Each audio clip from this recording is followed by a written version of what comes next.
بصوا يا حبايبي، النهارده هنعمل فطار مختلف شويه.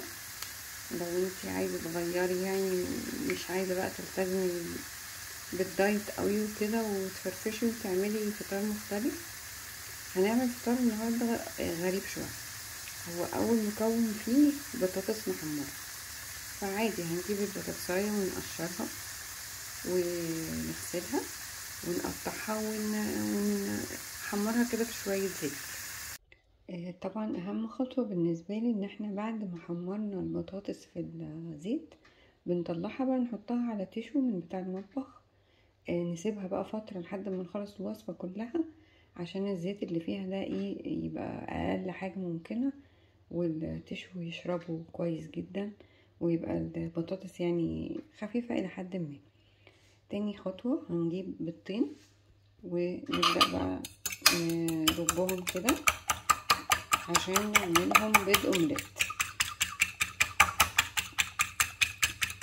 فهنربهم كويس وبعد كده ننزلهم في الزيت. بصوا يا حبايبي، ده شكل البيض اهو الاومليت بعد ما استوى في الزيت السخن، وده هيبقى تاني مكون في الفطار. تالت مكون هو السموكت سالمون،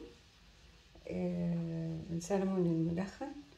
احنا بنبقى شايلينه في الفريزر ونطلعه قبل ما نستعمله مثلا بنص ساعة كده. اول ما يسيح هحطه في علبة وعليه اعصر عليه ليمون، وابدأ بقى اخد منه قطعة زي ما انا عايزة. هعمل التوست اللي هتشوفوه ده كده شكل السلمون يا حبايبي اللي احنا هناخد منه السيمون فيمي. هنسخن التوست وناخد شريحة ونحطها في التوستر. بنسخن التوست اهو يا حبايبي في التوستر، وانا بفضل مع السيمون فيمي يبقى التوست بني عشان بيدي طعم احلى. ادي كده التوست السيمون يا حبايبي عملناه، وادي كده الفطار.